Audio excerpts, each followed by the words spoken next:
Iba camino a la reunión por la herencia de mi esposo. Cuando subí al auto, un hombre sin hogar corrió y gritó: «Señora, no encienda ese coche, su nuera». Se me hieló la sangre, pero cuando llegué a la reunión, la sanguijuela se desmayó al verme. Estaba a punto de encender el motor cuando lo escuché. Un grito desgarrador que atravesó la mañana como un cuchillo. «Señora, no encienda ese coche». Mis manos se congelaron sobre el volante. El corazón me golpeó el pecho con tanta fuerza que pensé que se me saldría. Giré la cabeza y lo vi. Un hombre sucio, desaliñado, con la ropa rasgada y el cabello grasiento pegado a la frente. Corría hacia mí con los brazos extendidos, como si intentara detener una tragedia. «Su nuera estuvo aquí anoche». Sentí que el aire se me escapaba de los pulmones. ¿Adriana? ¿Mi nuera Adriana había estado cerca de mi auto? ¿En la madrugada? El hombre golpeó la ventanilla con las palmas abiertas, dejando manchas de tierra sobre el cristal. Sus ojos, hundidos y enrojecidos, me miraban con una urgencia que no podía ignorar. No era la mirada de un loco.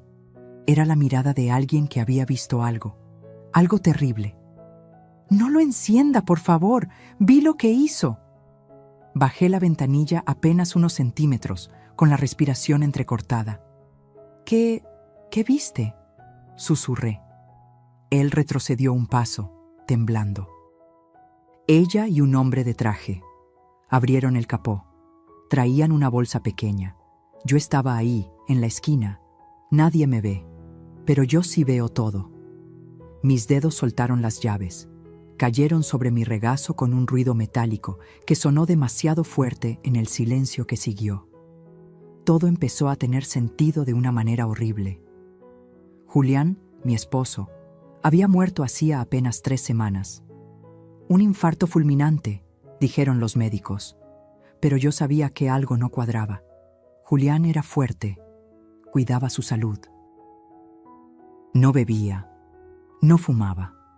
Y de repente, se desvaneció en el hospital, rodeado solo por Adriana, solo por ella.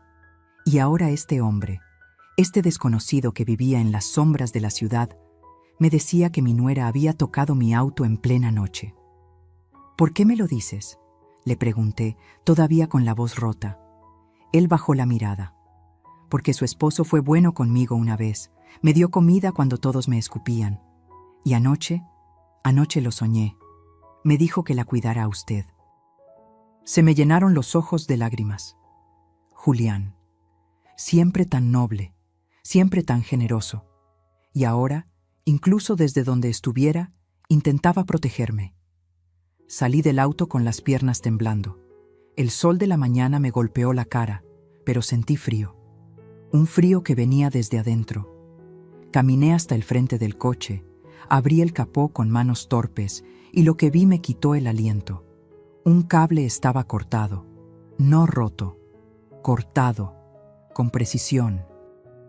Y junto al motor, escondida entre las piezas metálicas, había una pequeña bolsa de plástico con un líquido transparente que olía a gasolina. Mi cuerpo entero comenzó a temblar. Si hubiera encendido ese motor, si hubiera presionado el acelerador, todo habría explotado. Yo habría explotado. Me dejé caer contra el auto, con las rodillas flojas y la vista nublada. Adriana quería matarme. Mi propia nuera, la mujer que abrazaba a mi hijo cada noche, la que me sonreía en cada cena familiar, la que me llamaba Mamá Elvira con esa voz dulce y falsa, había intentado asesinarme. Y lo peor de todo, tenía que ir a la notaría. Esa misma mañana, a la lectura del testamento de Julián. Ella estaría ahí, sonriendo, esperando, creyendo que yo nunca llegaría. Si esta historia te atrapó desde la primera palabra, suscríbete a este canal para seguir descubriendo relatos de vida que te harán sentir, reflexionar y nunca olvidar. Cerré el capó con fuerza, sequé mis lágrimas con el dorso de la mano y miré al hombre que acababa de salvarme la vida. «¿Cómo te llamas?», le pregunté. «Todos me dicen el Flaco, señora». «Gracias, Flaco. Gracias por escuchar a Julián». Saqué todo el efectivo que tenía en mi bolso. No era mucho, pero era algo. Se lo puse en las manos. Vuelvo pronto, y cuando vuelva, quiero que me cuentes todo lo que viste, cada detalle. Él asintió, apretando los billetes contra su pecho como si fueran oro. Llamé a un taxi. No iba a arriesgar mi vida en ese auto. No todavía. Pero mientras el taxi avanzaba por las calles de la ciudad, una certeza fría y dura se instaló en mi pecho. Adriana había cometido un error. Me había subestimado. Creía que yo era solo una viuda vieja, débil, fácil de eliminar. Pero estaba equivocada, porque ahora yo sabía, y una mujer que sabe es peligrosa. La notaría me esperaba, mi nuera me esperaba, y yo iba a entrar por esa puerta como si nada hubiera pasado. Pero por dentro ya estaba en guerra, y esta vez no iba a perder. La sala de la notaría olía a papel viejo y a café recalentado. Las paredes color beige, los cuadros con marcos dorados, el escritorio de caoba. Todo parecía diseñado para dar solemnidad al momento. Pero yo no sentía solemnidad. Sentía náusea. Adriana ya estaba ahí cuando llegué, sentada junto a mi hijo Marcelo, con las piernas cruzadas y esa sonrisa perfecta que siempre usaba como máscara. Llevaba un vestido negro ajustado, discreto pero elegante, el cabello recogido en una coleta baja, aretes de perla, maquillaje impecable, la viuda perfecta, o eso quería parecer. Cuando me vio entrar, sus ojos se abrieron apenas un segundo más de lo normal. Fue un gesto casi imperceptible. Pero yo lo vi. Vi la sorpresa. Vi el miedo. Ella no esperaba que yo llegara viva. «Mamá». Marcelo se levantó de inmediato y me abrazó. Su cuerpo estaba tenso, cargado. Mi hijo había envejecido 10 años en 3 semanas. Tenía ojeras profundas, la barba sin arreglar, y cuando me apretó contra su pecho, sentí que temblaba. «Mi amor», susurré, acariciándole la espalda. «Estoy aquí». Adriana también se levantó. Caminó hacia mí con pasos medidos, casi teatrales, y me abrazó con esa calidez falsa que ya me revolvía el estómago. «Mamá Elvira», dijo con voz suave, «qué bueno que llegaste. Estábamos preocupados». Sus manos en mi espalda eran frías, su perfume demasiado dulce. Y cuando se separó, nuestros ojos se encontraron por un instante demasiado largo. Yo no aparté la mirada. Ella sí. «Bueno, comencemos». El licenciado Romero, un hombre de unos 60 años con lentes gruesos y corbata azul, abrió una carpeta de cuero sobre el escritorio. «Sé que este es un momento difícil para la familia Ortega, pero es necesario cumplir con los últimos deseos del señor Julián». A su lado, el joven abogado Germán Solís tomaba notas en silencio desde el rincón. Me senté frente al escritorio, Marcelo a mi derecha, Adriana a mi izquierda, tan cerca que podía escuchar su respiración. El licenciado comenzó a leer. Al principio, todo parecía normal.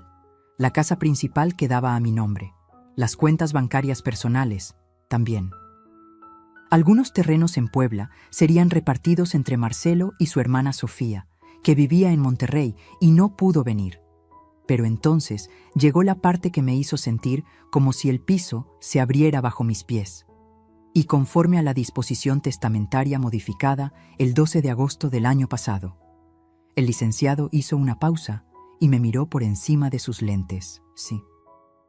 Las propiedades ubicadas en la colonia Roma, la bodega en Tlalnepantla y el departamento en Polanco quedan a nombre de la señora Adriana Salazar de Ortega. Silencio. Un silencio tan pesado que podía sentirlo aplastándome el pecho. ¿Qué? Mi voz salió apenas como un susurro. El licenciado carraspeó incómodo. Fue una modificación hecha por el señor Julián 3 meses antes de su fallecimiento, firmada ante notario. Aquí está la documentación. Empujó unos papeles hacia mí. Mis manos temblaban tanto que apenas podía sostenerlos. Ahí estaba, la firma de Julián, su nombre, la fecha. Pero algo no cuadraba. Julián jamás me habría ocultado algo así. Jamás habría dejado propiedades millonarias a nombre de Adriana sin siquiera mencionármelo. Éramos un equipo, siempre lo fuimos. Mamá, papá me lo comentó. La voz de Marcelo sonó cansada, casi derrotada. Dijo que Adriana había sido un gran apoyo para él en los últimos meses, que quería asegurar nuestro futuro. Me giré hacia mi hijo con el corazón desgarrado. ¿Y tú lo sabías? ¿Lo sabías y no me dijiste nada? Marcelo bajó la mirada. No quería preocuparte. Pensé que papá te lo diría cuando fuera el momento. Adriana puso su mano sobre la de Marcelo. Un gesto posesivo, territorios marcados. Elvira, yo sé que esto es una sorpresa, dijo con esa voz controlada, casi compasiva. Pero Julián confiaba en mí. Él sabía que yo cuidaría de Marcelo, y de ti también, por supuesto. Sus palabras eran veneno envuelto en terciopelo. Me levanté de la silla. Las piernas me pesaban como si cargara piedras. Necesito aire. Salí de la sala antes de que alguien pudiera detenerme. El pasillo de la notaría era estrecho y frío. Me apoyé contra la pared, intentando respirar, intentando pensar. 3 propiedades, millones de pesos, a nombre de Adriana. Y ella había intentado matarme esa misma mañana. ¿Por qué? ¿Qué más quería? ¿Qué más le faltaba por quitarme? La respuesta llegó clara, brutal. Ella quería todo. Escuché pasos detrás de mí. Era Adriana. Salió de la sala con esa sonrisa inquebrantable, como si nada en el mundo pudiera tocarla. Elvira, entiendo que estés sorprendida, pero esto es lo que Julián quería. Deberíamos respetar su voluntad, ¿no crees? La miré fijamente. Cada músculo de mi cuerpo estaba tenso. ¿Tú estuviste cerca de mi auto anoche? Su sonrisa vaciló. Solo por un segundo, pero fue suficiente. ¿Qué? No, ¿por qué habría de...? Alguien te vio. Sus ojos se endurecieron. La máscara comenzaba a resquebrajarse. No sé de qué hablas, Elvira. Tal vez el estrés te está afectando. Deberías descansar. Se dio la vuelta y regresó a la sala, dejándome sola en ese pasillo helado. Pero algo había cambiado en mí. Ya no tenía miedo. Tenía claridad. Adriana había planeado todo esto. Manipuló a Julián. Falsificó documentos. Intentó matarme. Y ahora, frente a un notario, estaba cobrando su botín. Pero cometió un error. Me dejó viva. Y yo iba a usar cada segundo que me quedara para desenmascarar su traición, recuperar lo que era mío y hacer que pagara por lo que le hizo a Julián. Regresé a la sala. Me senté. Firmé lo que tenía que firmar. Pero por dentro ya había comenzado la guerra. Y esta vez iba a pelear hasta el final. Los días siguientes fueron una pesadilla silenciosa. Regresé a mi casa, esa casa que Julián y yo construimos juntos hace 30 años, y todo me parecía diferente. Las paredes ya no me protegían. Los muebles, los cuadros, las fotos enmarcadas, todo parecía susurrarme la misma pregunta. ¿Qué pasó realmente? No podía dormir, no podía comer. Cada vez que cerraba los ojos, veía la bolsa de gasolina escondida en el motor. Veía la sonrisa de Adriana. Escuchaba su voz dulce y venenosa. Y entonces comenzaron los rumores. Fue en el mercado donde lo escuché por primera vez. Había ido temprano a comprar verduras, intentando mantener algo de normalidad en mi vida destrozada. La señora Lupita, que vende chiles y jitomates en el puesto de la esquina, me saludó con esa sonrisa incómoda que la gente pone cuando no sabe qué decir. «Doña Elvira, qué gusto verla. ¿Cómo está?» «Aquí, Lupita. Poco a poco». Ella asintió, pero su mirada evitaba la mía. Acomodó los jitomates en la charola, nerviosa. «Oiga, ¿es cierto que...?» Se detuvo. Tragó saliva. «No, perdón. No debería meterme». Algo en mi pecho se tensó. «¿Qué es cierto, Lupita?» Ella bajó la voz, acercándose apenas. «Dicen que don Julián no murió de infarto, que algo raro pasó en el hospital. Me quedé helada. La bolsa de verduras casi se me cae de las manos. ¿Quién dice eso? Es que la gente habla, doña Elvira. Dicen que su nuera iba todos los días al hospital, sola, y que los doctores nunca supieron explicar bien qué pasó. Un hombre tan sano. Así nomás. Hizo un gesto con la mano, como si algo se desvaneciera en el aire. No le respondí. Pagué, tomé mis cosas y salí de ahí con el corazón latiéndome en los oídos. Pero no terminó ahí. En la farmacia, la cajera me miró con lástima. En la panadería, 2 señoras dejaron de hablar en cuanto entré. Y en la esquina de mi calle vi a la vecina del número 12, doña Carmela, platicando con otra mujer. Cuando me vieron pasar, bajaron la voz y se voltearon. Pero alcancé a escuchar. Dicen que la nuera ya se quedó con 3 propiedades. Pobre doña Elvira. Y ella que la trataba como a una hija. Cada palabra era una puñalada. No era solo que Adriana me hubiera traicionado, era que toda la colonia lo sabía, o al menos lo sospechaba. Y yo no tenía pruebas, solo intuiciones, solo un vacío enorme donde antes estaba mi confianza. Esa noche, sola en la casa, me senté frente al escritorio de Julián. Era un mueble antiguo de madera oscura, con cajones profundos y una lámpara de escritorio que él usaba para revisar contratos. Abrí el primer cajón, papeles, facturas viejas, recibos de luz. El segundo cajón, libretas, plumas, una foto nuestra en Acapulco, sonriendo bajo el sol. Mis ojos se llenaron de lágrimas. Julián, ¿qué te hicieron?, susurré. Entonces vi algo que no había notado antes.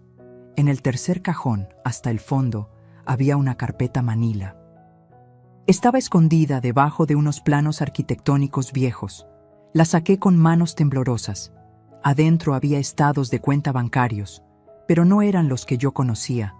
Era una cuenta que nunca había visto, a nombre de Julián y de Adriana. Sentí que el mundo se detenía. Movimientos bancarios, transferencias, 2 millones de pesos retirados en agosto, otro millón en septiembre, y luego, justo una semana antes de que Julián muriera, otra transferencia de 3 millones. 8 millones en total, 6 movidos antes de su muerte y 2 después.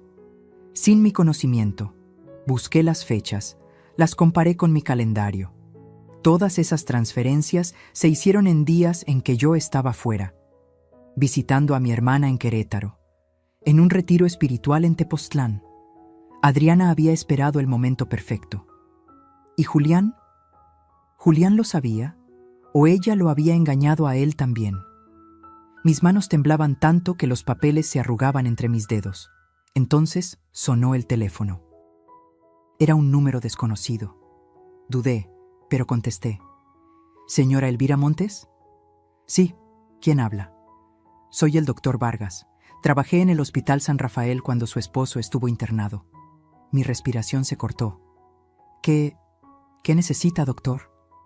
Hubo una pausa larga, demasiado larga. Necesito hablar con usted, en persona. Hay algo que debió haberse investigado en su momento. Pero nadie quiso escucharme. El corazón me golpeaba tan fuerte que sentía el pulso en las sienes. ¿De qué está hablando?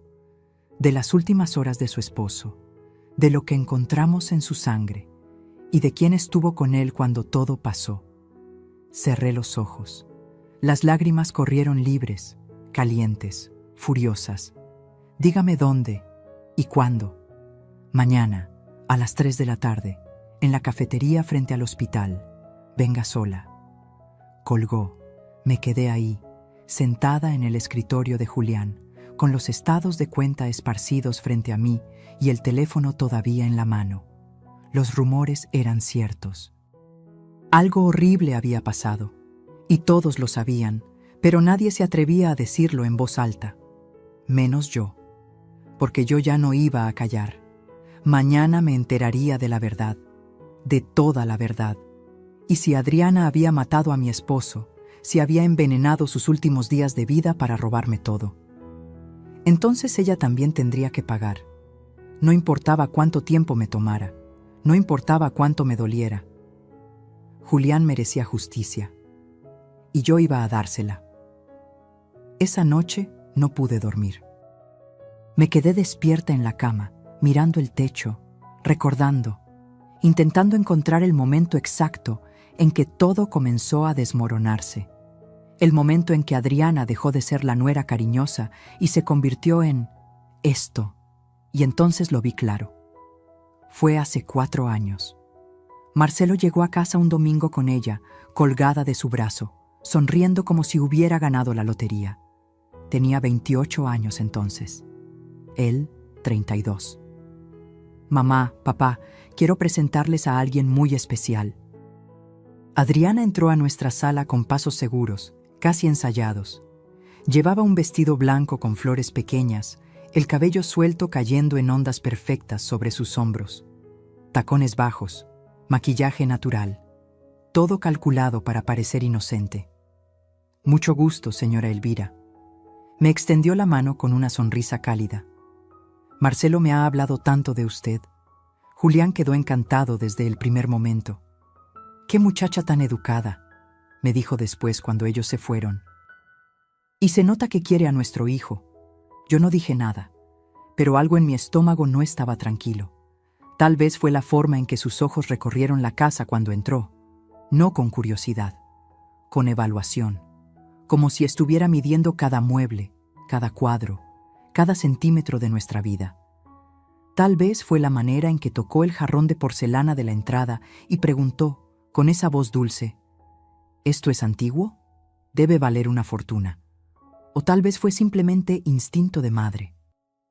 Ese cosquilleo incómodo que te dice, esta persona no es lo que aparenta. Pero Marcelo estaba enamorado, y cuando un hijo está enamorado, las madres nos volvemos invisibles. Se casaron 6 meses después. Una boda grande, cara, que pagamos Julián y yo casi en su totalidad. Adriana dijo que su familia no podía aportar mucho porque venían de una situación humilde.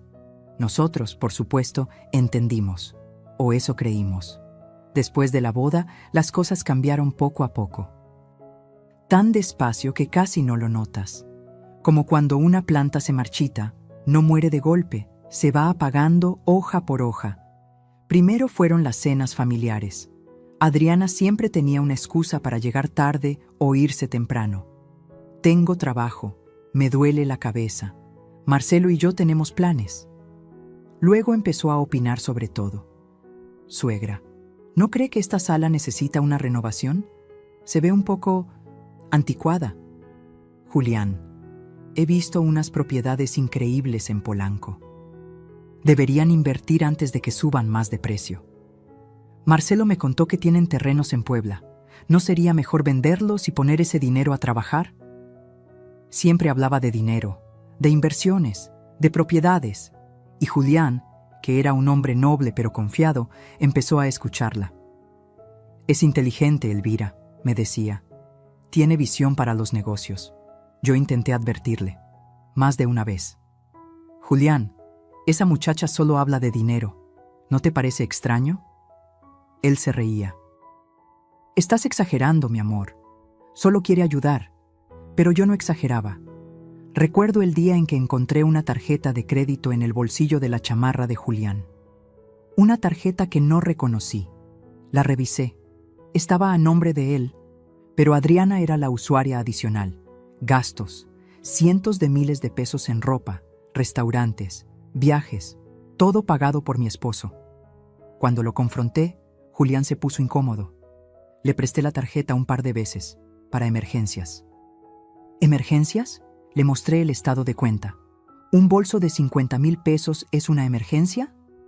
Elvira, por favor, es la esposa de nuestro hijo. ¿Qué quieres que haga?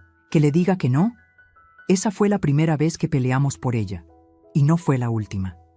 Adriana comenzó a visitar a Julián en su oficina. Solo para pedirle consejos, decía Marcelo. Pero yo sabía que había algo más. Veía cómo mi esposo llegaba a casa cada vez más callado, más distante. Un día lo encontré en su estudio, con la cabeza entre las manos. ¿Qué pasa, mi amor? Nada. Estoy cansado. Julián, háblame. Él levantó la vista. Sus ojos estaban cansados, tristes. Firmé unos papeles que tal vez no debí firmar. Mi corazón se detuvo. ¿Qué papeles? Adriana me pidió que le ayudara con una inversión. Dijo que era urgente, que Marcelo estaba preocupado por el futuro. Yo solo quería ayudar. ¿Cuánto? 2 millones. Sentí que el piso se abría bajo mis pies. Julián. ¿Estás loco? Ya sé que fue una estupidez, pero ella dijo que lo devolvería, que era solo temporal. Por supuesto, nunca devolvió nada, y cuando intenté hablar con Marcelo, él me defendió a ella. Mamá, estás siendo injusta. Adriana no es así. Tú no la conoces como yo. Marcelo, abre los ojos. Esa mujer está usando a tu padre. ¡Ya basta! Su voz explotó en la sala. Siempre has desconfiado de ella, desde el primer día. ¿Sabes qué? Adriana tenía razón. Dijo que nunca me aceptaría ser feliz. Esas palabras me rompieron, porque no eran las palabras de mi hijo, eran las palabras de ella, saliendo de su boca.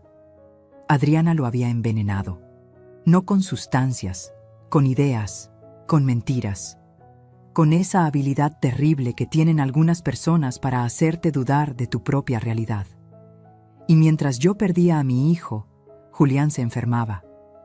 Empezó con cansancio, luego mareos, luego dolores de estómago que los doctores no lograban explicar.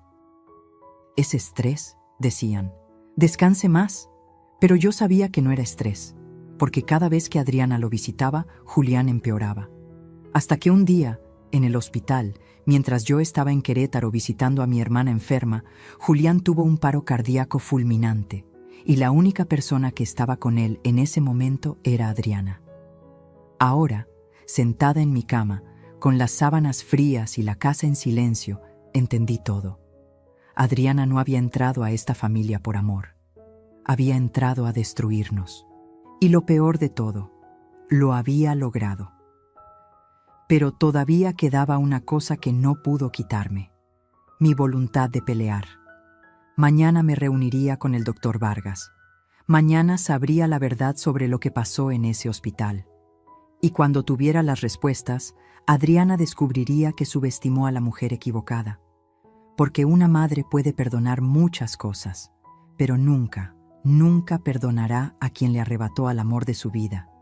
Y yo acababa de decidir que el perdón ya no era una opción. A la mañana siguiente desperté con una certeza helada en el pecho. Necesitaba pruebas, necesitaba algo concreto, tangible, que no pudiera ser ignorado o desechado como paranoia de viuda. Algo que incluso Marcelo no pudiera negar. Y ese algo estaba en mi cochera. Bajé las escaleras todavía en bata, con el cabello recogido en una trenza despeinada. El sol apenas comenzaba a colarse por las ventanas, tiñendo todo de naranja pálido. La casa olía a café viejo y a silencio. Me preparé una taza de té que no me tomé. Mis manos temblaban demasiado. A las 8 de la mañana llamé a don Servando. Él había sido el mecánico de confianza de Julián por más de 20 años. Un hombre de 60 y tantos, con manos manchadas de grasa y una honestidad a prueba de todo. Si alguien podía decirme la verdad sobre lo que había en mi auto, era él. «Doña Elvira», su voz sonó sorprendida al otro lado de la línea. «¿Cómo está? Cuánto lo siento por don Julián». «Gracias, Servando. Necesito que vengas a mi casa. Es urgente. ¿Le pasa algo al coche?» «No lo sé. Eso es lo que necesito que me digas». Hubo una pausa. «Voy para allá». Llegó media hora después, en su camioneta destartalada que olía a aceite quemado y a cigarro. Traía su caja de herramientas y esa expresión seria que ponía cuando las cosas eran importantes. «Muéstreme el auto, doña». Lo llevé a la cochera. Mi sedán gris estaba estacionado en el mismo lugar donde lo dejé después del grito del flaco. No lo había tocado desde entonces, no me había atrevido. Servando se agachó frente al capó, lo abrió con cuidado y durante varios minutos no dijo nada. Solo revisaba, tocaba, movía cables. Su ceño fruncido se fue haciendo cada vez más profundo. «Dios santo», murmuró. Mi estómago se contrajo. «¿Qué pasa?» Él sacó una linterna pequeña de su bolsillo y alumbró hacia el motor. Luego se volteó hacia mí con una expresión que nunca le había visto. Miedo puro. «Doña Elvira, ¿usted encendió este coche después de estacionarlo aquí?» «No. Alguien me advirtió que no lo hiciera». Gracias a Dios. Se limpió las manos en un trapo sucio y me hizo una seña para que me acercara. «Venga, mire esto». Me acerqué, aunque cada paso me costaba trabajo. No quería ver, pero tenía que hacerlo. Servando señaló un cable cortado limpiamente, casi quirúrgicamente. Este es el cable que conecta el sistema de encendido con la bomba de combustible. Está cortado, no roto. Cortado con algo filoso. Una navaja, probablemente. Sentí que la garganta se me cerraba. ¿Y eso qué significa? Que alguien quería que el auto no arrancara de inmediato, que usted insistiera, que lo intentara varias veces. ¿Por qué? Él sacó algo con unas pinzas. Era una bolsa plástica de 8 por 5 centímetros, con mezcla volátil colocada sobre el múltiple de escape. El cable de ignición estaba seccionado con cuchilla. Un montaje compatible con ignición secundaria y explosión instantánea. Mi respiración se detuvo. ¿Qué habría pasado si yo hubiera insistido en encenderlo? Servando me miró directo a los ojos. El calor habría derretido la bolsa, el líquido habría caído sobre el motor caliente, y con las chispas del arranque, hizo una pausa. Habría explotado, doña Elvira. Usted habría explotado. Las piernas me fallaron. Tuve que apoyarme contra la pared de la cochera para no caer. El mundo daba vueltas. ¿Estás seguro? Completamente. Esto no es un accidente. Esto no es vandalismo de algún chamaco idiota. Esto es... Tragó saliva. Intento de asesinato. Las palabras quedaron suspendidas en el aire, pesadas como piedras. Intento de asesinato. Alguien había querido matarme. Alguien había planeado que yo muriera quemada dentro de mi propio auto, en mi propia cochera, sin testigos, sin escapatoria. Y ese alguien era Adriana. Servando. Mi voz salió como un susurro roto.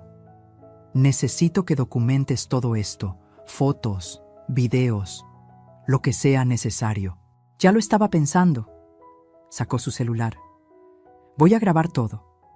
Y luego deberíamos llamar a la policía. No, todavía no. Él me miró confundido. Doña Elvira, esto es grave. Si alguien intentó... Lo sé, pero necesito más pruebas. Necesito que esto sea irrefutable, porque la persona que hizo esto... Me temblaba la voz. Es mi nuera.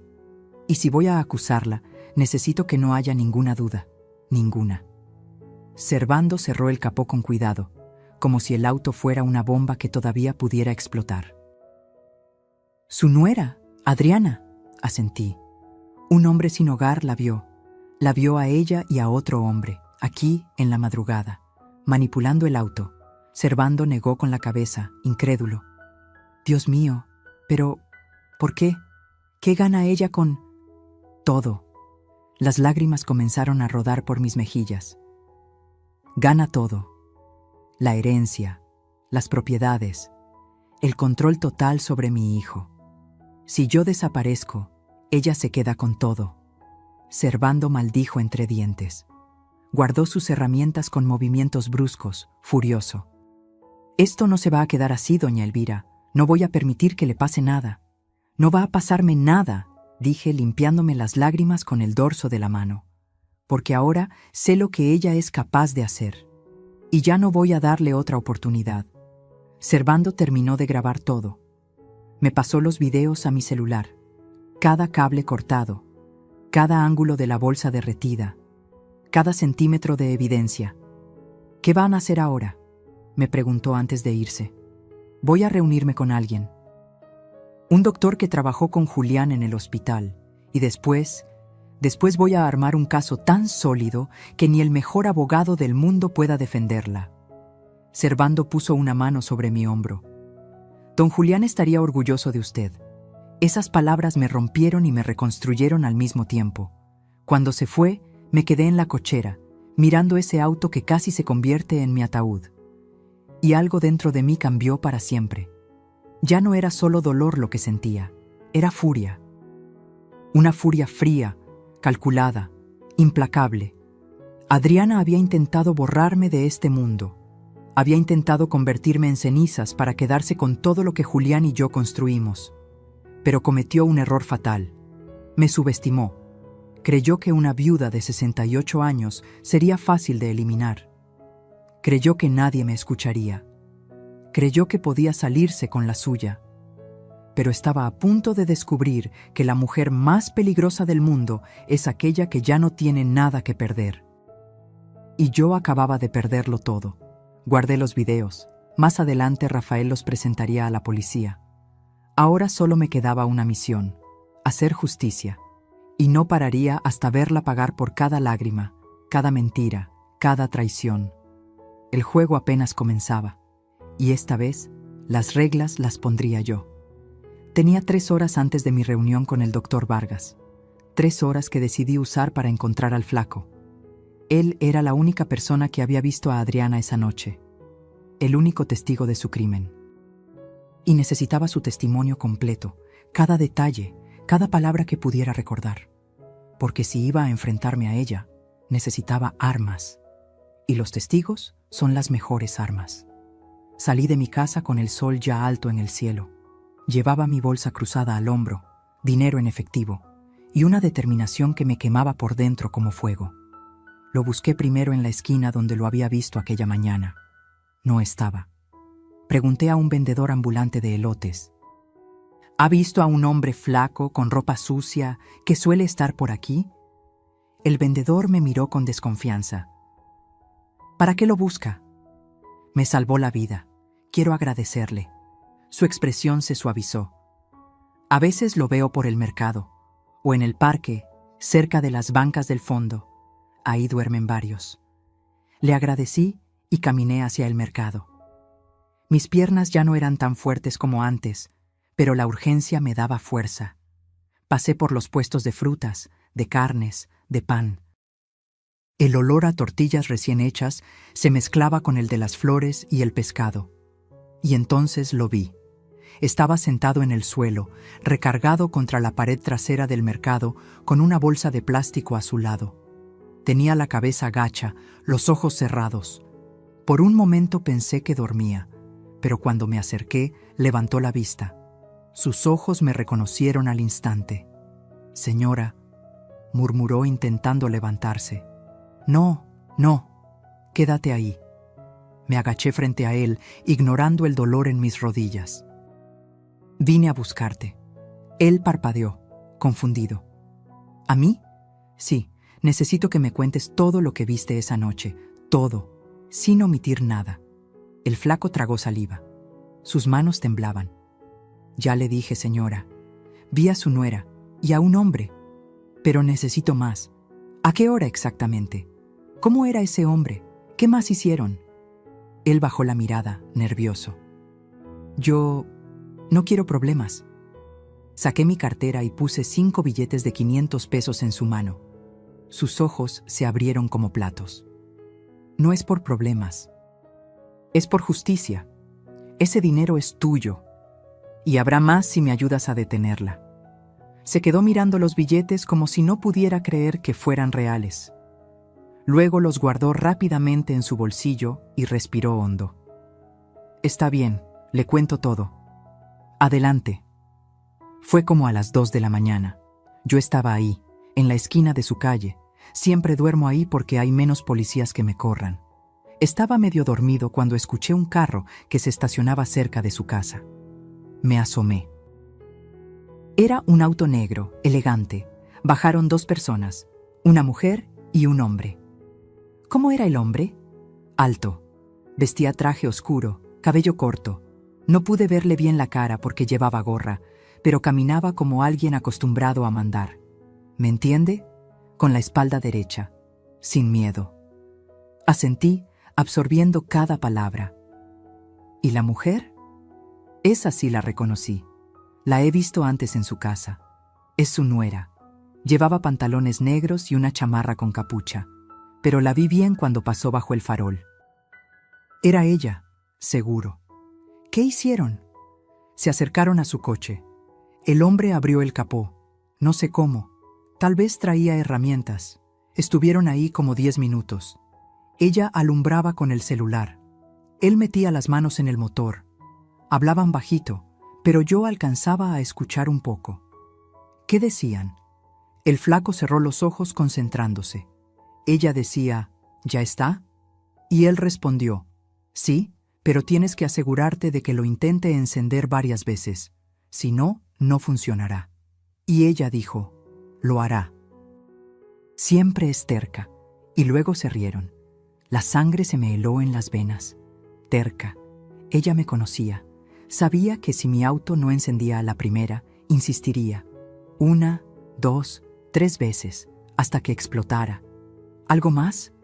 Mi voz salió apenas como un hilo. Sí, antes de irse, ella le dio algo, un sobre, y el hombre dijo, con esto quedamos a mano.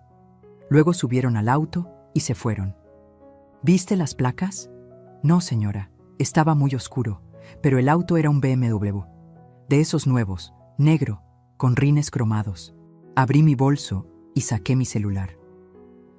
¿Podrías reconocer al hombre si lo volvieras a ver? Tal vez. No sé. Como le digo, no le vi bien la cara. ¿Y si te muestro fotos? Puede ser. Empecé a pensar. ¿Quién era ese hombre?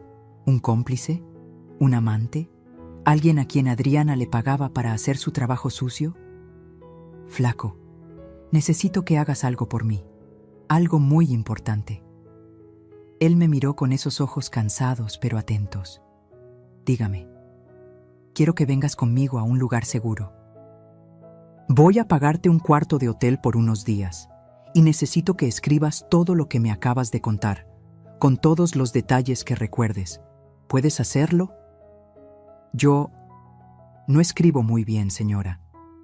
No importa, yo te ayudo, pero necesito que tu testimonio quede registrado, porque llegará el momento en que tendrás que repetir esto frente a otras personas. ¿Entiendes? Él asintió lentamente. ¿Frente a la policía? Tal vez. ¿O frente a un juez? El flaco se puso pálido. Señora, yo no puedo meterme en esas cosas. Tengo antecedentes, robos pequeños, nada grave, pero si me ven en una corte, no te va a pasar nada. Le puse una mano sobre el hombro. Te lo prometo, yo te voy a proteger. Pero necesito que me ayudes, porque esa mujer no solo intentó matarme a mí, también mató a mi esposo, y si no la detenemos, lo volverá a hacer. Sus ojos se llenaron de algo parecido a la compasión. Su esposo fue bueno conmigo, me trató como persona, no como basura. Entonces, ayúdame a hacer justicia por él. Hubo un largo silencio. El ruido del mercado continuaba a nuestro alrededor. Voces, risas, el golpeteo de los cuchillos contra las tablas de madera. Pero en ese pequeño rincón solo estábamos él y yo, conectados por una verdad terrible. Finalmente, el flaco asintió. Está bien, lo haré. Le ayudé a levantarse. Era más ligero de lo que pensaba, pura piel y huesos. Lo llevé a un hotel modesto pero limpio, cerca del centro. Pagué por una semana. Le compré ropa nueva, jabón, comida. Y esa tarde, sentados en la pequeña habitación con olor a detergente, escribimos juntos su testimonio. Cada palabra, cada detalle, cada segundo de esa noche maldita. Cuando terminamos, le tomé una foto con mi celular, sosteniéndolo en sus manos. Su firma al final. Guárdalo bien, le dije. Este papel puede cambiar todo. Él lo dobló con cuidado y lo metió debajo del colchón. Señora, ¿de verdad cree que esto sirva de algo? Lo miré directo a los ojos.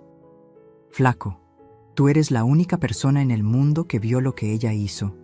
Eres invisible para la sociedad, lo sé, pero en este momento eres la persona más importante de mi vida, porque tú tienes la verdad, y la verdad siempre, siempre termina ganando. Él sonrió por primera vez, una sonrisa rota, pero real. Gracias por creerme, señora. Gracias a ti por tener el valor de hablar. Salí del hotel con el corazón más ligero. Tenía un testigo, tenía pruebas del auto. Y en una hora tendría las respuestas sobre lo que pasó en el hospital. Adriana había construido su imperio sobre mentiras, pero yo estaba a punto de derrumbarlo, pieza por pieza, hasta que no quedara nada. Llegué a la cafetería frente al hospital 15 minutos antes de las 3. Me senté en una mesa junto a la ventana, desde donde podía ver la entrada del San Rafael. Ese edificio blanco de 5 pisos que alguna vez me pareció un lugar de esperanza, ahora se veía como un mausoleo. Ahí dentro había muerto Julián. Ahí dentro, Adriana lo había dejado morir. Pedí un café que no me tomé. Solo lo sostuve entre mis manos, sintiendo el calor del vaso desechable, intentando calmar el temblor que no se iba. A las 3 en punto, un hombre entró a la cafetería. 50 y tantos años, cabello entrecano, bata médica debajo de una chamarra gris, lentes redondos, mirada seria. Me buscó con los ojos. Cuando me vio, asintió. Se acercó a mi mesa y extendió la mano. Señora Montes.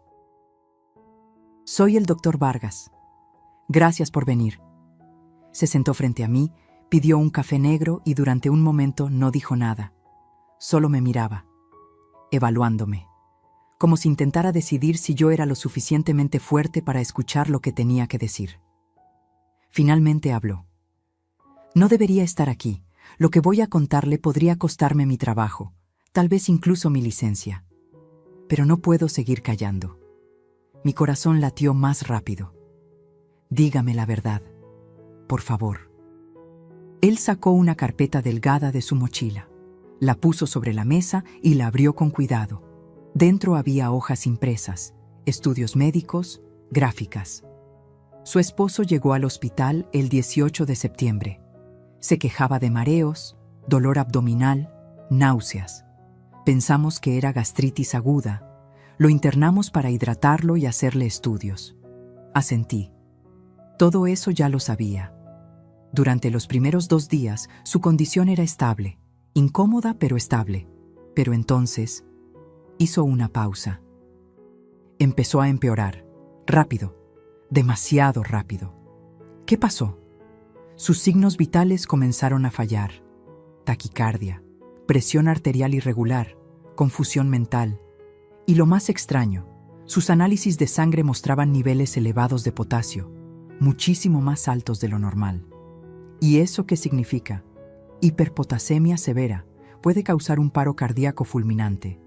Pero lo raro es que no tenía ninguna razón médica para tener esos niveles.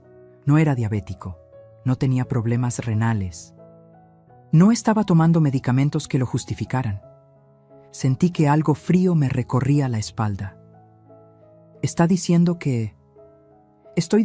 que alguien pudo haberle administrado potasio de manera externa, en dosis altas, sin que nadie se diera cuenta. La cafetería pareció girar a mi alrededor. ¿Quién? ¿Cómo? No lo sé. Pero sé quién tenía acceso ilimitado a su habitación. ¿Quién estuvo con él las últimas horas de su vida? ¿Quién estaba ahí cuando nadie más podía estar? Adriana. Él asintió lentamente. Su nuera. Sí. Me cubrí la boca con las manos. Las lágrimas brotaron sin control. No podía respirar. No podía pensar. Julián no había muerto de un infarto natural. Lo habían asesinado. Y yo no estuve ahí para protegerlo. ¿Por qué no dijo nada? Mi voz salió rota, desesperada. ¿Por qué no lo investigaron? El doctor Vargas bajó la mirada, avergonzado. Lo intenté. Hablé con el director del hospital. Le mostré los análisis. Le dije que algo no cuadraba. Pero él me dijo que no podíamos hacer acusaciones sin pruebas contundentes, que una autopsia necesitaba el consentimiento de la familia, y su nuera, ella se negó.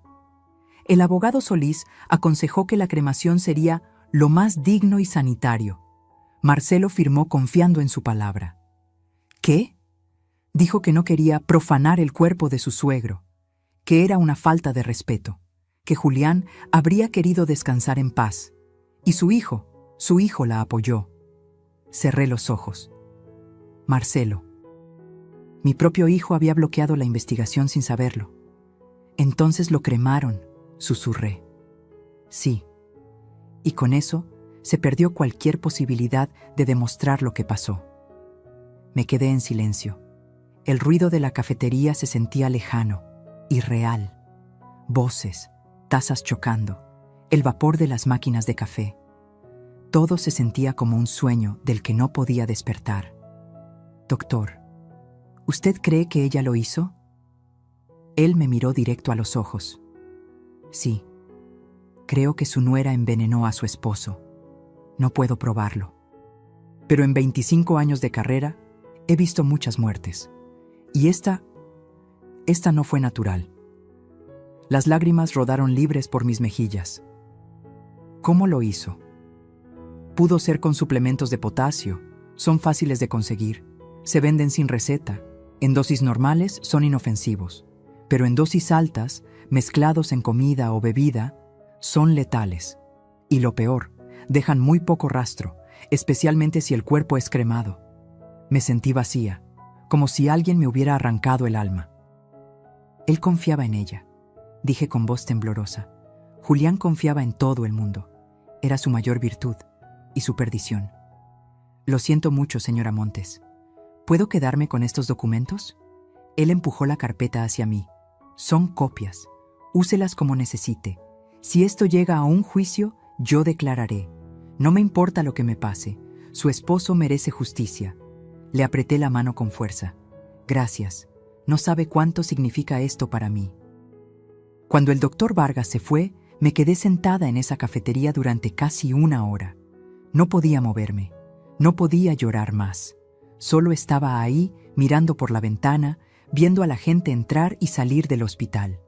Familias preocupadas, enfermos caminando despacio, doctores con prisa, y yo, una viuda de 68 años, cargando el peso de una verdad insoportable.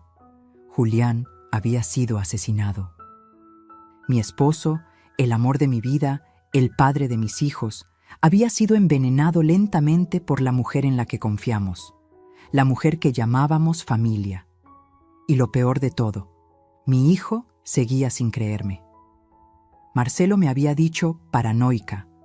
Me había dicho que dejara de inventar cosas. Me había dicho que Adriana era inocente. ¿Cómo le dices a un hijo que su esposa es una asesina? ¿Cómo destruyes su mundo para salvar la verdad? Me levanté de la mesa. Pagué. Salí a la calle. El aire frío de la tarde me golpeó la cara, pero no lo sentí. Caminé sin rumbo durante un rato. Pasé frente a una iglesia. Dudé.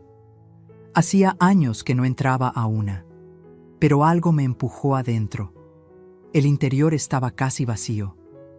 Solo una señora mayor rezando en la primera fila y el olor a incienso flotando en el aire. Me senté en una banca del fondo y miré hacia el altar.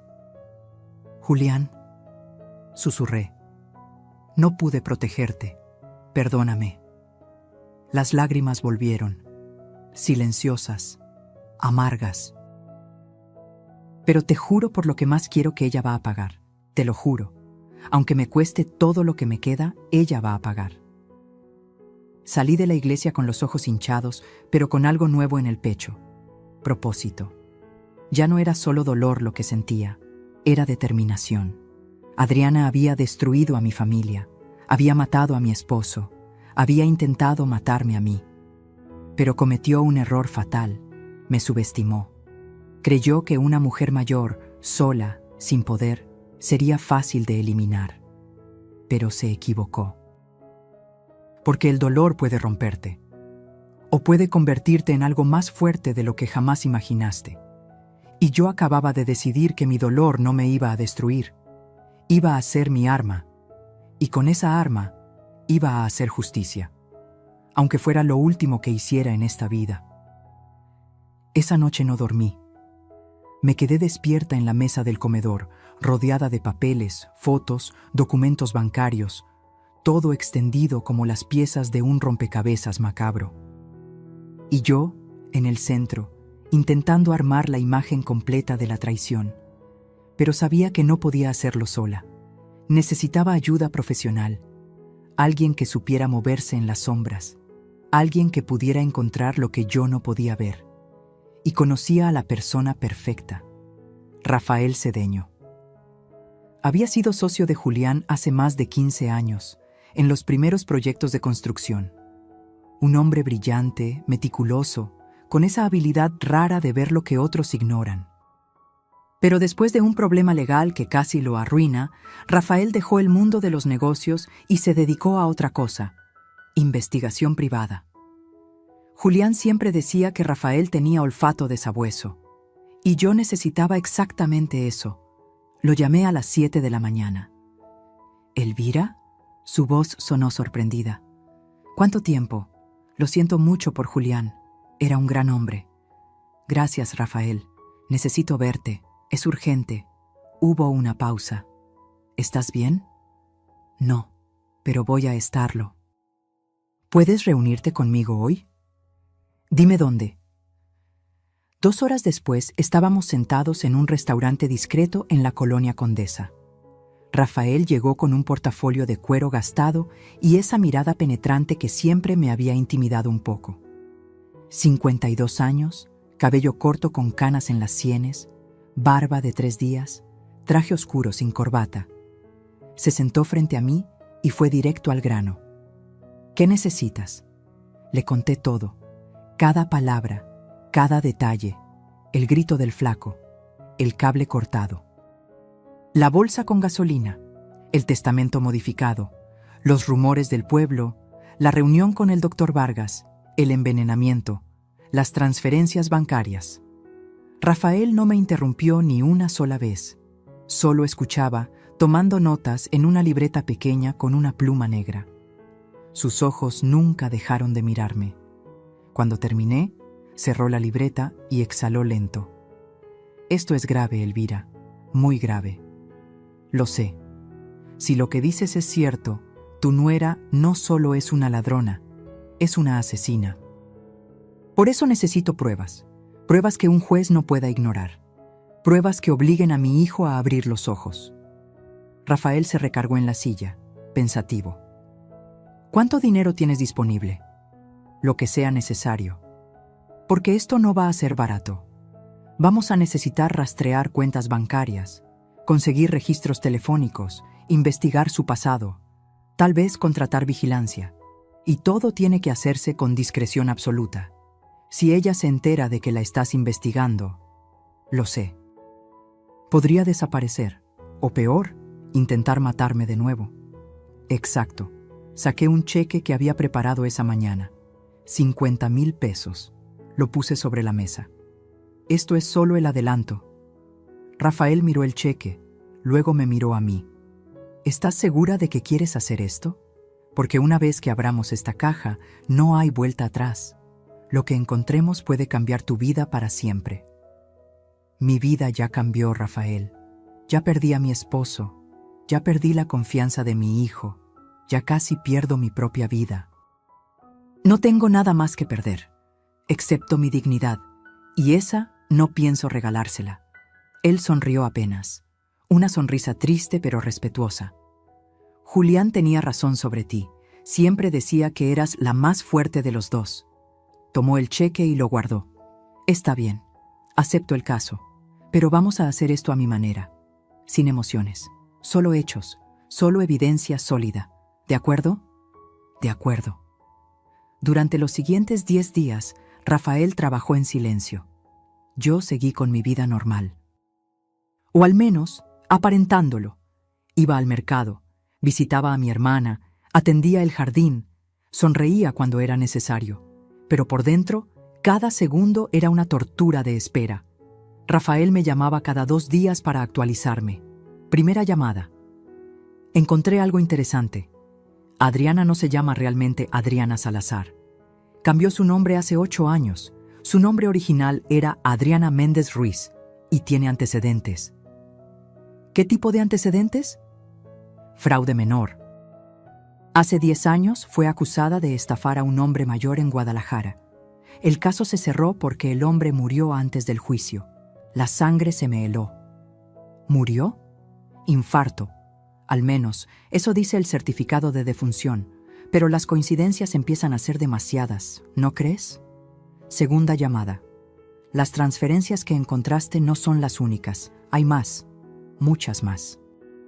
Coincidía con lo que ya había hallado, 8 millones en total, 6 antes de su muerte y 2 después, todas realizadas durante el último año, todas a cuentas que Adriana controlaba. Pero lo interesante es que algunas de esas transferencias se hicieron desde su cuenta personal, después de que él estuviera hospitalizado.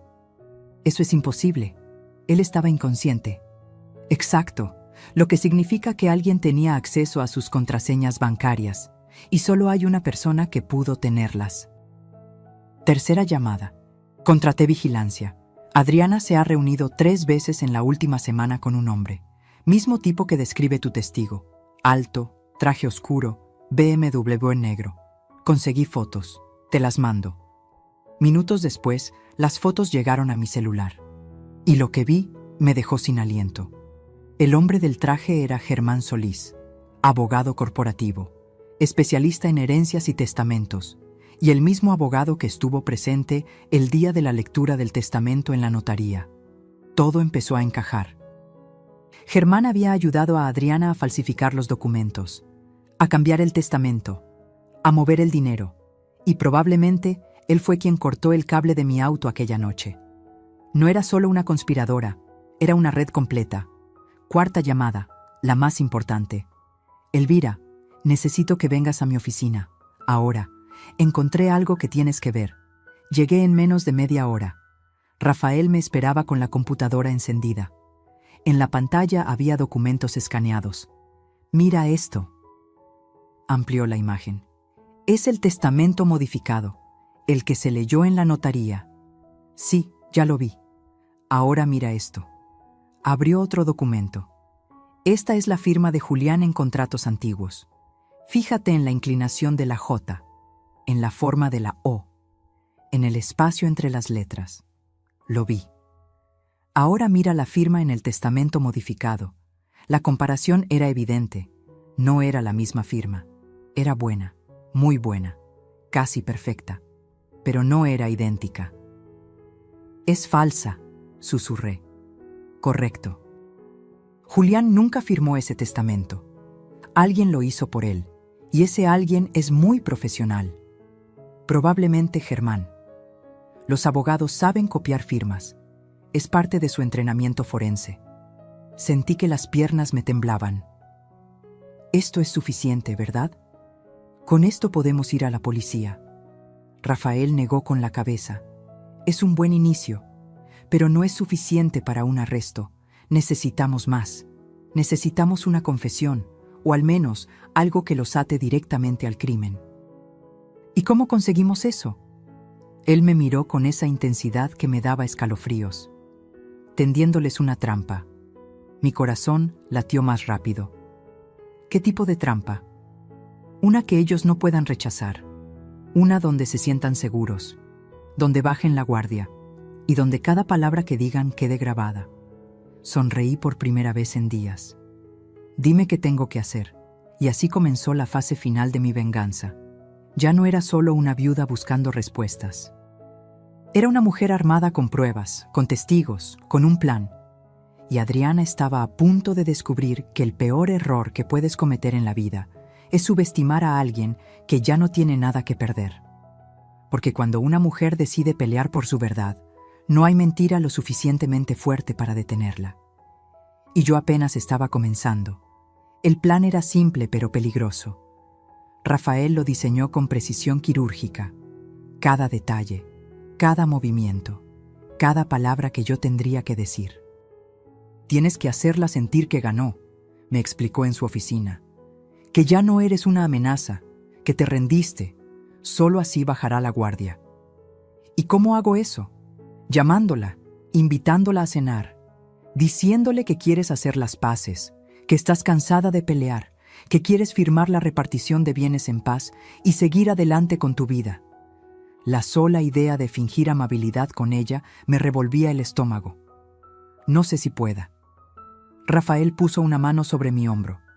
Sé que es difícil, pero es la única manera. Si la confrontas directamente, huirá. O peor, contratará mejores abogados y enterrará todo. Necesitamos que se sienta segura, que hable. Y cuando hable, la atraparemos. Respiré hondo. ¿Y las cámaras? Voy a instalar 3. Una en la sala, escondida en el reloj de pared, otra en el comedor, en la planta decorativa, y una más en la cocina, por si acaso. Audio de alta definición, video en HD. Todo irá directo a un servidor encriptado. Aunque destruyan las cámaras, la grabación estará a salvo. ¿Y si no dice nada incriminatorio? Lo hará. La gente como Adriana no puede resistir presumir, especialmente cuando creen que ganaron. Tú solo tienes que provocarla sutilmente, hacerle preguntas casuales, dejar que su ego haga el resto. Me dio una lista de frases clave que debía mencionar durante la cena. Frases como: Julián siempre confió en ti. Nunca entendí por qué cambió tanto en sus últimos meses. A veces me pregunto qué pasó realmente en el hospital. El auto. Qué suerte que no lo encendí ese día. Cada una diseñada para sembrar duda, para provocar reacción, para que Adriana no pudiera evitar defenderse o, mejor aún, justificarse. Practiqué frente al espejo durante 2 días. Sonrisa amable, voz cansada pero reconciliadora, gestos de derrota. Tenía que ser perfecta, porque si ella sospechaba algo, todo se vendría abajo. Finalmente, un jueves por la tarde, la llamé. Mi mano temblaba cuando marqué su número. ¿Elvira? Su voz sonó sorprendida. Adriana, hola, ¿cómo estás? Bien. ¿Y tú? No esperaba tu llamada. Lo sé. Yo necesito hablar contigo, y con Marcelo, pero sobre todo contigo. Hubo una pausa cautelosa. ¿De qué se trata? Quiero que vengan a cenar a mi casa, este sábado. Necesito hacer las paces. Estoy cansada de todo este dolor, de las peleas, de la desconfianza. Julián no habría querido esto. Podía escuchar sus engranajes mentales funcionando al otro lado de la línea. ¿Estás segura? Totalmente. Quiero firmar los papeles pendientes, cerrar este capítulo y seguir adelante. Todos merecemos paz, ¿no crees? Su voz se suavizó. Creyó que había ganado. Me parece perfecto, Elvira. Marcelo va a estar feliz de escuchar esto. Ha estado muy preocupado por ti. Lo sé. Yo también estoy preocupada por él, por todos nosotros. Los espero a las 8. Prepararé algo especial. Ahí estaremos. Colgué y solté el aire que no sabía que estaba conteniendo. Rafael, que había estado escuchando desde el otro cuarto, entró con una sonrisa. Perfecto. Cayó completamente. Ahora solo falta que el sábado salga todo bien. Saldrá bien. Confía en el proceso. El viernes, Rafael llegó temprano a instalar las cámaras. Trabajó durante 3 horas, ajustando ángulos, probando audio, asegurándose de que todo quedara invisible pero funcional.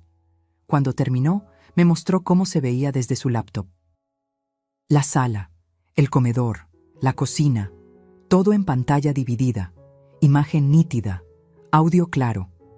Recuerda, me dijo antes de irse, mantén la calma, no la acuses de nada, solo deja que hable. La verdad siempre sale cuando la gente se siente cómoda. El sábado llegó como una tormenta silenciosa. Pasé el día cocinando. Preparé mole poblano, arroz rojo, frijoles refritos. El postre favorito de Marcelo, flan napolitano.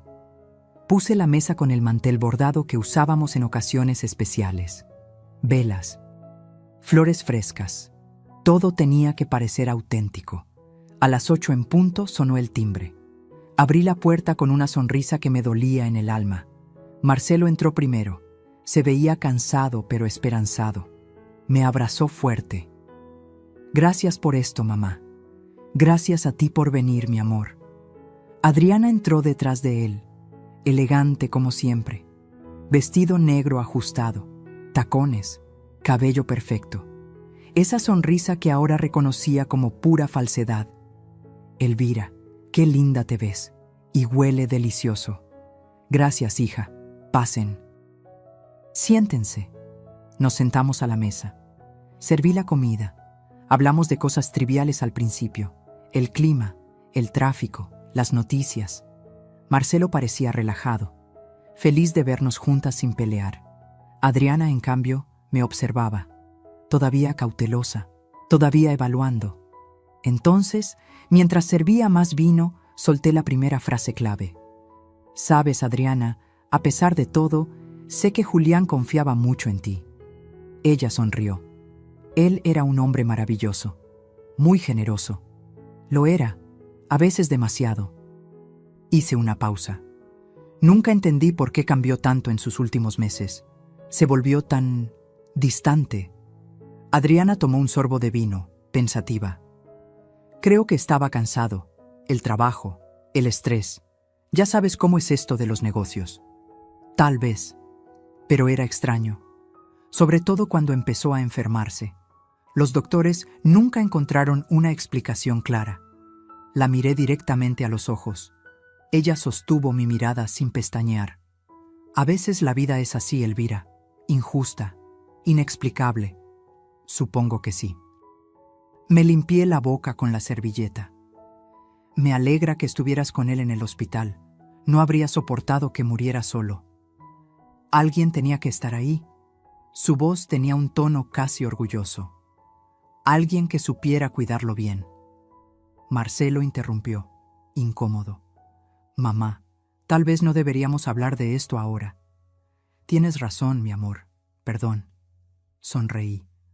Es solo que a veces me pregunto qué habría pasado si las cosas hubieran sido diferentes. Adriana se inclinó hacia adelante, con los ojos brillantes. ¿Diferentes cómo? No lo sé. Si yo hubiera estado ahí, si hubiera insistido en que lo revisaran más doctores, si... Hice una pausa dramática. Si hubiera encendido el auto ese día. El silencio que siguió fue eléctrico. Adriana parpadeó. Solo una vez, pero fue suficiente. ¿Qué auto?, preguntó, pero su voz sonaba forzada. Mi auto, hace unas semanas, tenía un problema mecánico extraño. El mecánico dijo que era casi como si alguien lo hubiera saboteado. Me reí suavemente. Pero eso sería ridículo, ¿verdad? Ella no respondió de inmediato. Sus dedos apretaron la copa de vino. Ridículo, repitió finalmente, pero su sonrisa ya no llegaba a sus ojos.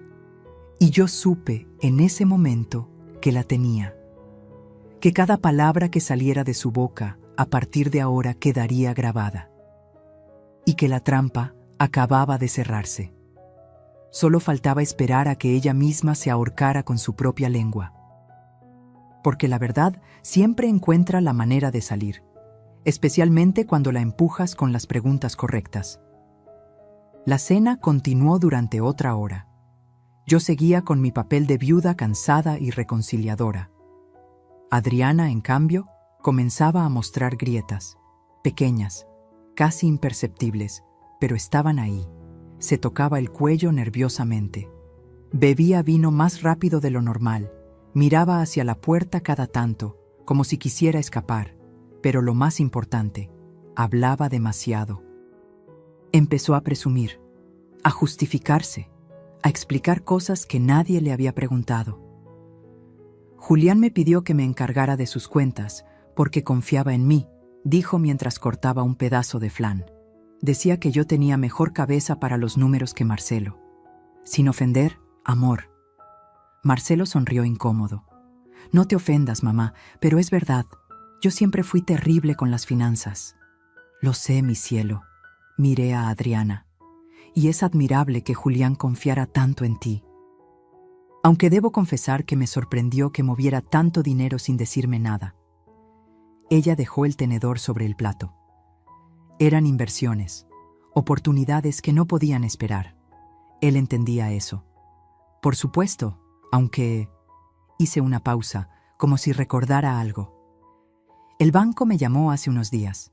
Dijeron que hubo transferencias después de que Julián estuviera en el hospital, inconsciente. Qué extraño, ¿no? Adriana se puso rígida. Deben estar equivocados. Los bancos cometen errores todo el tiempo. Tal vez. Sonreí dulcemente. O tal vez alguien tenía sus contraseñas. El silencio cayó como un yunque. Marcelo nos miraba confundido, sintiendo la tensión, pero sin entender su origen. Adriana, en cambio, me miraba fijamente. Sus ojos ya no eran dulces, eran duros, calculadores. Elvira, ¿a dónde quieres llegar con todo esto? A ningún lado, hija. Solo estoy tratando de entender cómo funcionaban las cosas, para cerrar este capítulo en paz, como dijimos. Ella no respondió. Solo tomó su copa de vino y la vació de un trago. Entonces decidí lanzar el golpe final. Sabes, conocí a alguien hace unas semanas, un hombre sin hogar. Me contó una historia muy interesante sobre una mujer y un hombre en traje negro que estuvieron cerca de mi auto una noche. La copa casi se le cae de las manos. ¿Qué? Sí. Qué coincidencia, ¿verdad? Justo la noche antes de que descubriera el problema mecánico. Adriana se puso de pie bruscamente. La silla rechinó contra el piso. No tengo que escuchar esto. Marcelo, nos vamos. Pero Marcelo también se había puesto de pie, mirándome con una mezcla de confusión y enojo. Mamá, ¿qué está pasando? ¿De qué hablas? Pregúntale a tu esposa, dije con voz tranquila pero firme. ¡Esto es ridículo! Adriana agarró su bolso. Tu madre está paranoica, Marcelo. Ya te lo dije. Necesita ayuda profesional. ¿Paranoica? Me levanté despacio, manteniendo la calma. ¿Sabes qué es gracioso, Adriana? Que una paranoica no tendría esto. Saqué mi celular y puse sobre la mesa las fotos que Rafael me había enviado. Adriana con Germán Solís. En restaurantes, en estacionamientos, en su auto. Los ojos de Marcelo se abrieron como platos. ¿Qué es esto? Tu esposa con el abogado que modificó el testamento de tu padre. El mismo abogado que estuvo presente en la lectura. El mismo hombre que, según mi testigo, la ayudó a sabotear mi auto. Adriana retrocedió, pálida. Eso no prueba nada. Germán es un colega, un amigo. Un amigo que te ayudó a robar 8 millones de pesos. Un amigo que falsificó la firma de Julián. Un amigo que intentó matarme. Mientes. ¿Quieres que llame al doctor que atendió a tu suegro? ¿El que encontró niveles anormales de potasio en su sangre? ¿El que sospechó que fue envenenado? Marcelo dio un paso atrás, como si lo hubieran golpeado. No, no puede ser. Adriana se volvió hacia él, con lágrimas falsas brotando de inmediato. Amor, no le creas. Está inventando todo. Está celosa. Siempre me ha odiado. Pero Marcelo la miraba diferente ahora, como si la viera por primera vez. Por un instante, su voz tembló. Yo solo quería que me respetaran. Siempre fui la invitada, nunca la dueña. Luego volvió a endurecerse. Tu padre era un idiota. ¿Es verdad? Su voz salió quebrada. ¿Envenenaste a mi padre? No. Claro que no. Esto es una locura. Respóndeme. Su grito resonó en toda la casa. Adriana abrió la boca. Luego la cerró. Sus ojos se movían de mí a Marcelo, buscando una salida que no existía. Y entonces hizo lo peor que pudo haber hecho. Sonrió. Una sonrisa fría, calculadora, vacía de cualquier pretensión de inocencia. Tu padre era un idiota, dijo con voz cortante. Un viejo tonto que firmaba lo que fuera con tal de que lo hicieran sentir importante. Fue tan fácil manipularlo que hasta daba risa. Marcelo retrocedió como si lo hubieran apuñalado. Dios mío. ¿Y sabes qué?, continuó Adriana, ahora sin freno. Me arrepiento de solo una cosa, de no haber terminado el trabajo con ella también. Me señaló con desprecio.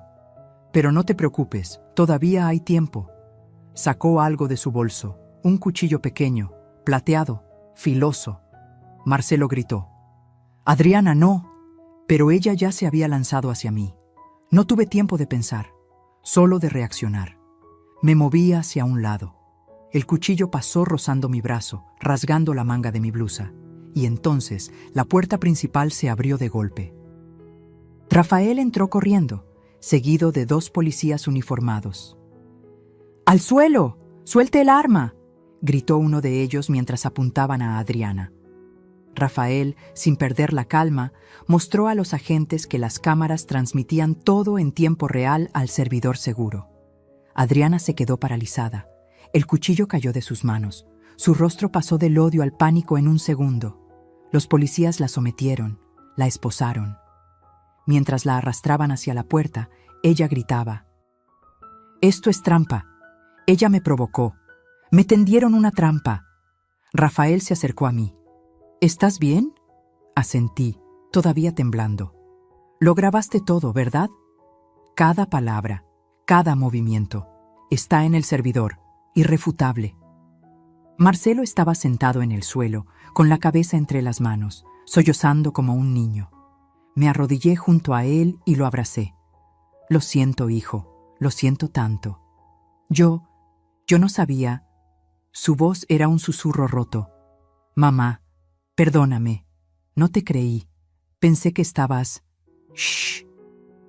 Ya pasó, ya pasó». Los policías se llevaron a Adriana. Sus gritos se fueron apagando en la distancia. Rafael se acercó con una expresión seria. «Van a arrestar a Germán Solís también. Con las grabaciones y las pruebas bancarias, ambos van a pasar muchos años en prisión. ¿Y el testamento falso? Se invalidará. Todo regresará a como debió ser desde el principio. Las propiedades, el dinero, todo vuelve a ti y a tus hijos». Cerré los ojos. El alivio me golpeó como una ola. No era alegría lo que sentía. Era justicia. Julián podía descansar en paz. Y yo, finalmente, podía respirar. La pesadilla había terminado, pero sabía que las heridas tardarían mucho en sanar. Porque recuperar tu vida es una cosa, recuperar la confianza de tu hijo es otra. Y esa noche, abrazada a Marcelo en el piso de mi comedor, supe que el verdadero trabajo apenas comenzaba, no el de venganza, sino el de reconstrucción, y ese, descubriría después, era el más difícil de todos. Pasaron varias semanas desde aquella noche de la trampa. El tiempo ya no se medía en días, sino en audiencias y declaraciones. Los siguientes meses fueron un huracán de abogados, declaraciones, audiencias y papeles. Adriana fue acusada formalmente de fraude, falsificación de documentos, intento de homicidio y, aunque no pudieron probarlo completamente por la cremación del cuerpo, conspiración en la muerte de Julián. Germán Solís, el abogado cómplice, fue arrestado en su oficina 2 días después. Las pruebas eran abrumadoras, las grabaciones, las transferencias bancarias, y el testimonio del flaco, el hombre sin hogar que lo vio todo, selló la culpabilidad de ambos. No tuvieron defensa. El juicio duró 4 meses. Yo asistí a cada audiencia, sentada en la misma banca, con la misma ropa oscura, mirando fijamente a Adriana cada vez que entraba esposada a la sala. Ella nunca me devolvió la mirada. Su abogado intentó todo. Alegó locura temporal, luego manipulación psicológica, luego que yo la había provocado, que todo fue defensa propia. Pero las grabaciones no mentían, las cámaras no tenían sesgo, y el jurado, 12 personas que no la conocían, vieron lo mismo que yo había visto desde el principio. Una mujer sin escrúpulos, capaz de cualquier cosa por dinero. El día del veredicto, la sala estaba llena. Familiares, periodistas, curiosos atraídos por el escándalo. Marcelo estaba sentado a mi lado, pálido, con las manos entrelazadas sobre las rodillas. Había perdido tanto peso en esos meses que parecía otra persona. Cuando el juez pidió al jurado su veredicto, el silencio fue absoluto. ¿Han llegado a un veredicto? Sí, su señoría. ¿Cómo encuentran a la acusada, Adriana Méndez Ruiz, en los cargos de fraude, falsificación y tentativa de homicidio? Culpable, en todos los cargos. Escuché a Marcelo soltar un suspiro tembloroso. Yo no sentí nada. Solo un vacío extraño, como si algo dentro de mí se hubiera apagado y no pudiera volver a encenderse. El juez golpeó el mazo. La sentencia será de 18 años de prisión sin posibilidad de libertad condicional antes de cumplir al menos 12 años. 18 años. Adriana tenía 32. Saldría a los 50, si es que salía. La vi levantarse, esposada, escoltada por 2 oficiales. Por un momento giró la cabeza hacia mí. Nuestros ojos se encontraron. No había rabia en su mirada. No había arrepentimiento, solo vacío. Y entonces la sacaron de la sala. Germán Solís recibió 15 años. Su carrera, destruida. Su reputación, en ruinas. Después de la sentencia, Rafael me esperaba en el pasillo del juzgado. Se hizo justicia, dijo. Yo asentí, pero no pude sonreír. ¿Por qué no me siento mejor? Él puso una mano sobre mi hombro. Porque la justicia no borra el dolor, Elvira, solo cierra el círculo. El resto lo tienes que hacer tú. Tenía razón. 2 semanas después, el testamento falso fue oficialmente anulado. Las 3 propiedades que Adriana había robado fueron devueltas a mi nombre. Los 8 millones de pesos que había movido fueron rastreados y recuperados. Todo lo que Julián construyó durante su vida volvió a donde siempre debió estar, con su familia legítima. Pero el dinero ya no me importaba. Lo que me importaba era otra cosa. Una tarde de domingo, Marcelo vino a visitarme. Traía flores, lirios blancos, mis favoritos. Nos sentamos en la terraza, bajo el sol suave de la tarde, con el sonido de los pájaros de fondo. Durante mucho tiempo no hablamos. Finalmente, él rompió el silencio. Mamá, nunca te voy a poder pedir suficiente perdón. No necesitas hacerlo. Sí necesito. Su voz se quebró. Te fallé. Fallé a papá. Dejé que esa mujer destruyera todo. Y lo peor es que no te creí. Te llamé paranoica. Te di la espalda cuando más me necesitabas. Puse mi mano sobre la suya. Estabas enamorado. Y el amor ciega. Lo sé mejor que nadie. No es excusa. No, pero es una explicación. Lo miré a los ojos. Hijo, Adriana no te engañó solo a ti. Nos engañó a todos. Era muy buena en lo que hacía. Demasiado buena. Y tú solo querías ser feliz. No hay nada de malo en eso. Las lágrimas rodaron por sus mejillas. ¿Cómo puedes perdonarme? Porque eres mi hijo, y porque sé que tu padre también te habría perdonado. Él te amaba, y donde quiera que esté, sé que solo quiere verte feliz. Marcelo se derrumbó. Lloró como no lo había hecho en años, y yo lo abracé, como cuando era niño, como cuando se caía y venía corriendo a buscar consuelo en mis brazos, porque eso nunca cambia. Un hijo siempre será tu hijo, sin importar cuánto tiempo pase, sin importar cuántos errores cometa. El amor de una madre no tiene condiciones. Ese mismo mes tomé una decisión. Vendí 2 de las propiedades que Adriana había intentado robar. Con ese dinero, creé un fondo fiduciario para mi nieto, el hijo de Marcelo, que apenas tenía 6 años. Un niño inocente que había perdido a su abuelo y ahora crecería sin madre. Quería asegurarme de que él estuviera protegido, de que tuviera un futuro, de que las mentiras de Adriana no arruinaran también su vida. El resto del dinero lo doné. Parte fue para el Hospital San Rafael, con la condición de que mejoraran sus protocolos de seguridad para pacientes vulnerables. Otra parte fue para un refugio de personas sin hogar, porque el flaco me había salvado la vida. Y si él, alguien invisible para la sociedad, pudo ser mi ángel guardián, entonces había miles como él que merecían una oportunidad. No lo hice por reconocimiento. Lo hice porque Julián habría hecho lo mismo, y porque finalmente entendí algo que me había tomado toda una vida a aprender. La verdadera riqueza no está en lo que posees, está en lo que haces con lo que tienes. Está en cómo tratas a las personas que no pueden darte nada a cambio. Está en dormir tranquila sabiendo que hiciste lo correcto, aunque nadie te estuviera mirando. Una tarde, mientras organizaba el estudio de Julián, encontré una carta. Estaba escondida dentro de uno de sus libros favoritos, una carta que nunca envió, fechada 2 semanas antes de morir. Decía: Elvira, si estás leyendo esto, es porque algo me pasó. Necesito que sepas que cometí errores. Confié en la persona equivocada. Dejé que alguien entrara demasiado en mi vida, en nuestras finanzas, en nuestra familia. Y ahora tengo miedo de lo que pueda pasar. Si algo me sucede, por favor, no confíes en nadie. Investiga, pelea, porque sé que eres más fuerte de lo que crees. Siempre lo has sido. Te amo y lo siento. La carta cayó de mis manos. Julián lo sabía. En algún nivel, sabía que Adriana era peligrosa y había intentado advertirme, pero no llegó a tiempo.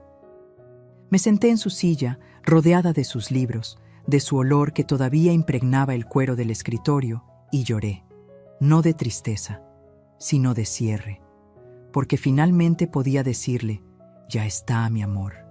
Ya hice lo que tenía que hacer, ya te defendí, ya nos defendí, ahora puedes descansar. Y sentí, por primera vez desde su muerte, que él realmente descansaba, que la justicia, aunque tardía, aunque incompleta, había llegado. Y que yo, una mujer de 68 años que había sido subestimada, traicionada, casi asesinada, había ganado, no con rabia, no con venganza, sino con dignidad, y esa, descubrí, era la victoria más poderosa de todas. 6 meses después del juicio, una mañana de diciembre, desperté con una necesidad que no podía ignorar. Tenía que verlo, al flaco, al hombre que sin saberlo había cambiado el curso de todo. El hombre que con un solo grito desesperado me había salvado la vida y desencadenado la justicia. Hacía tiempo que no lo veía. Después del juicio, le había conseguido trabajo en una pequeña empresa de limpieza. Le había pagado un cuarto modesto en una vecindad. Le había dado dinero para ropa, comida, medicinas. Pero nunca le había dicho gracias. No de verdad, no de la forma en que merecía. Lo busqué durante 2 días. No estaba en su trabajo, no estaba en su cuarto. Nadie lo había visto. Y entonces, una tarde fría, lo encontré, en el mismo lugar donde todo comenzó, la esquina de mi calle, sentado contra la pared, con la misma ropa raída de siempre, a pesar de todo lo que le había dado. Me acerqué despacio. Él levantó la vista y me reconoció. Señora Elvira. Flaco, te he estado buscando. Él sonrió con tristeza.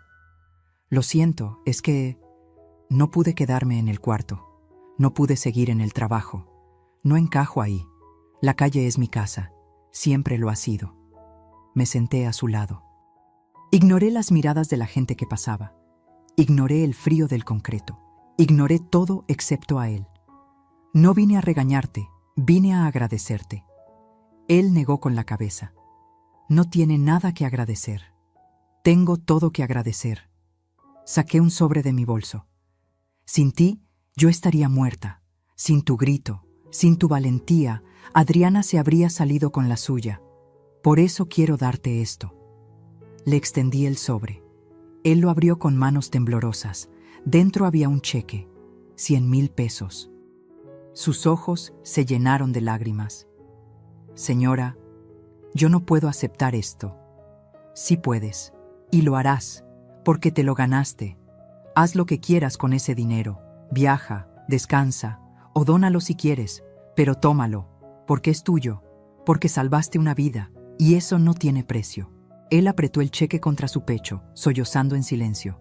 No fue solo mi mérito, dijo entre lágrimas. Fue su esposo, él me habló esa noche. Me quedé inmóvil. ¿Qué? Lo soñé. Clarito. Estaba dormido en esa esquina, y de repente lo vi, parado frente a mí, con un traje gris, sonriendo. Me dijo: «Cuida a mi esposa, está en peligro, no dejes que encienda el auto». Y cuando desperté, usted estaba ahí, subiendo al coche, y yo grité. No sé por qué, solo grité. Las lágrimas rodaron libres por mis mejillas. «Julián», susurré. Él la amaba mucho, señora. Eso se sentía en el sueño, mucho. Miré al cielo. Las nubes grises del invierno se movían despacio. El aire olía a lluvia próxima. «Gracias, Julián», dije en voz baja. «Gracias por cuidarme. Gracias por enviarme un ángel cuando más lo necesitaba». El flaco se limpió las lágrimas con la manga sucia de su chamarra. «Señora, ¿usted cree en esas cosas? ¿En los sueños? ¿En que los muertos nos cuidan?» Lo miré a los ojos. Antes no creía. Pensaba que todo era casualidad, coincidencias. Pero ahora sé que hay algo más. Algo que no podemos ver pero que está ahí, cuidándonos, guiándonos. Julián me envió a ti, y tú me salvaste. Eso no es casualidad, eso es amor, amor que trasciende la muerte. Nos quedamos sentados ahí durante un rato más, en silencio, solo dos personas conectadas por una historia imposible, por un grito que lo cambió todo. Finalmente, me levanté. «Cuídate, flaco, y si algún día necesitas algo, cualquier cosa, búscame. Siempre voy a estar aquí para ti». «Lo mismo digo, señora, aunque no tenga mucho que dar. Ya me diste todo, me diste mi vida». Caminé de regreso a mi casa, con el corazón más ligero de lo que había estado en meses. Cuando llegué, me senté en la terraza, el mismo lugar donde Julián y yo solíamos tomar café los domingos, donde planeábamos viajes que nunca hicimos, donde soñábamos con envejecer juntos, y aunque él ya no estaba físicamente, sentí su presencia, en el viento que movía las hojas del árbol de bugambilias, en el canto de los pájaros que él tanto amaba, en la calidez del sol que se colaba entre las nubes. Cerré los ojos y hablé. «Ya puedes descansar, mi amor. Ya todo está bien. Marcelo está sanando. Nuestro nieto está protegido. Adriana pagó por lo que hizo. ¿Y yo? Yo estoy en paz. Gracias por cuidarme. Gracias por no dejarme sola. Gracias por amarme tanto que encontraste la forma de salvarme incluso desde donde estés. Te amo. Siempre te amaré, hasta que nos volvamos a encontrar». Abrí los ojos, y justo en ese momento, una mariposa blanca se posó en el borde de la mesa. Se quedó ahí, inmóvil, como si me mirara, y luego voló, alto, hacia el cielo. Sonreí, porque supe que era él, diciéndome adiós, diciéndome que finalmente podía descansar. Y yo, una mujer de 68 años que había perdido a su esposo, que había sido traicionada por su familia, que había estado a segundos de morir. Yo había sobrevivido, no solo físicamente, sino con mi dignidad intacta, con mi amor propio recuperado, con mi verdad defendida. Y aunque el camino había sido doloroso, aunque las cicatrices todavía dolían, sabía algo con certeza absoluta: valió la pena. Porque la verdad siempre vale la pena, porque la justicia, aunque lenta, siempre llega, y porque una mujer que decide defender lo que es suyo, lo que es correcto, lo que es justo, esa mujer es imparable, y yo acababa de descubrir que siempre había sido esa mujer. Solo necesitaba que me quitaran todo para darme cuenta. Mi amba se fue por fin. Esta historia tocó mi corazón de una manera que nunca imaginé, porque me recordó que no importa cuántos años tengas, no importa cuántas veces te hayan subestimado, no importa cuánto dolor cargues, siempre, siempre tienes el poder de levantarte, de pelear por tu verdad, de reclamar tu dignidad. ¿Y tú? ¿Alguna vez has tenido que enfrentar una traición familiar? ¿Alguna vez tuviste que defenderte cuando nadie te creía? Déjame tu comentario. Cuéntame tu historia. Dime desde dónde me estás viendo, porque cada historia importa. Cada voz cuenta. Y juntos formamos una comunidad de personas que no se rinden. Si esta historia te conmovió, si te hizo sentir algo, si te dejó pensando, dale like, compártela con alguien que necesite escucharla. Y suscríbete para seguir compartiendo historias de vida reales que te recuerden que nunca, nunca estás solo. Porque la verdadera riqueza no está en lo que posees, sino en lo que no permites que te quiten. Y lo más valioso que tienes es tu dignidad. Nunca, nunca la vendas. Nos vemos en la próxima historia. Con cariño, tu narradora de historias que nunca se rinde.